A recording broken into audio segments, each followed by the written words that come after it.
Bismillahirrahmanirrahim. Assalamualaikum warahmatullahi wabarakatuh. Alhamdulillahi rabbil alamin. Allahumma salli wa sallim wa barik ala Sayyidina Muhammad wa ala ali Sayyidina Muhammad. Sahabat beriman dimanapun Anda berada, kalau kita membahas soal rizki, maka itu ada rumusnya. Rumusnya seperti ini, bahwa kalau kita makin dekat kepada Allah, maka Allah akan semakin sayang kepada kita. Dan kalau Allah sudah sayang kepada kita, maka Allah mudahkan semua urusan kita. Nah, diantaranya adalah cara kita mengetuk pintu kasih sayangnya Allah itu bukan hanya melakukan yang wajib. Kalau yang wajib itu memang satu kewajiban bagi kita, maka tambahi dengan yang sunnah. Di antaranya sholat duha, kemudian sedekah. Jangan cuma zakat, tapi sedekah juga.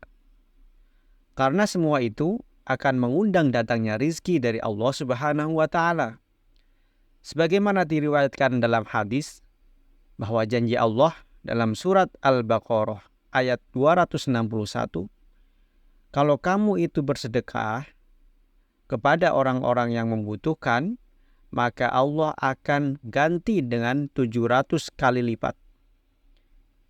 Jadi satu sedekah itu seperti satu benih yang tumbuh.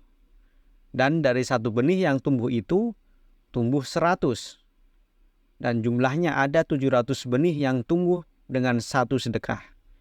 Maka totalnya menjadi 700. Makanya suatu hari Imam Hasan Al-Basri, salah seorang wali, pernah kedatangan tamu, jumlahnya ada 6 orang. Nah, beliau ini nggak punya roti untuk disuguhkan, kecuali satu. Wah, gimana nih mau menyajikan roti tapi cuma satu? Kemudian beliau ingat bahwa kalau kita bersedekah, maka Allah akan beri yang banyak. Akhirnya yang beliau lakukan adalah meminta tamunya untuk menunggu. Beliau kasih minum dulu, sementara roti yang hanya satu itu beliau sedekahkan kepada orang lain. Nggak berapa lama, ada tamu lain yang datang untuk memberikan makanan yang jumlahnya banyak sekali kepada Imam Hasan Al-Basri.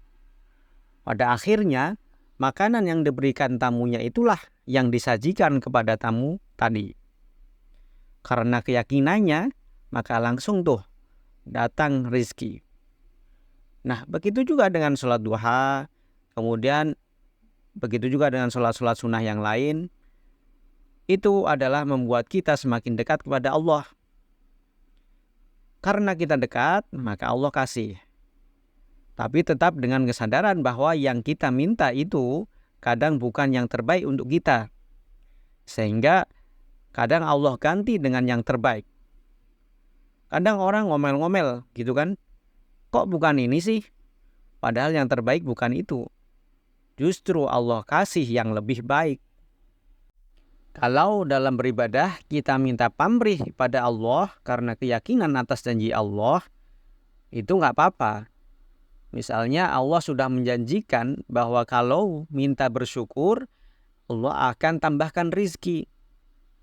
Kemudian Allah yang janji, kalau kita sedekah akan dikembalikan 10 kali lipat. Juga Allah sudah janji, kalau berbuat baik, maka akan masuk surga. Jadi kalau kita berharap surga, ya nggak ada masalah. Yang penting sesuai dengan janji Allah. Dan itu utamanya. Karena Allah yang janjikan. Tapi memang, mari kita belajar supaya ibadah itu nggak hanya sekedar nyari rizki. Nggak hanya sekedar nyari surga. Tapi kalau bisa, ibadahnya itu murni karena Allah. Lillah. Karena ingin dekat dengan Allah. Ingin bertemu kepada Allah.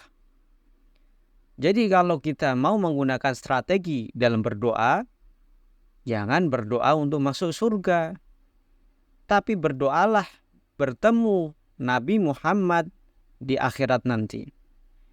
Kalau bertemu Nabi Muhammad, ya pasti di surga. Bahkan surganya ada di paling atas. Kalau kita meminta masuk surga, belum tentu di paling atas. Jadi kalau kita ibadah itu murni karena Allah, maka pasti semuanya akan dikasihkan oleh Allah Subhanahu wa taala. Rizki, jodoh, surga, apapun akan Allah kasih. Tapi kalau kita mintanya surga, ya yang dikasih surga sesuai dengan permintaan kita itu.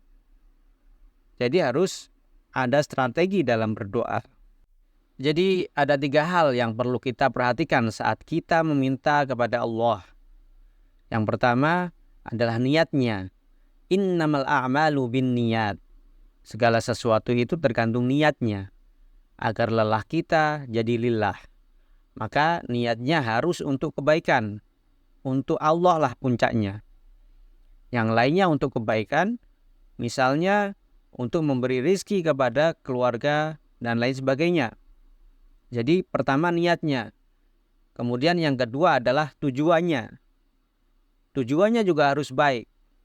Tujuannya untuk menggapai ridho Allah dan lain sebagainya. Kemudian yang ketiga, jangan lupa caranya juga harus baik.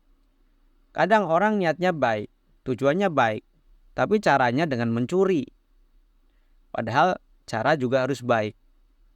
Kadang orang diajari senyum itu ibadah, tapi sengaja tersenyum ke perempuan yang sudah bersuami. Kalau seperti itu, ya bukan ibadah.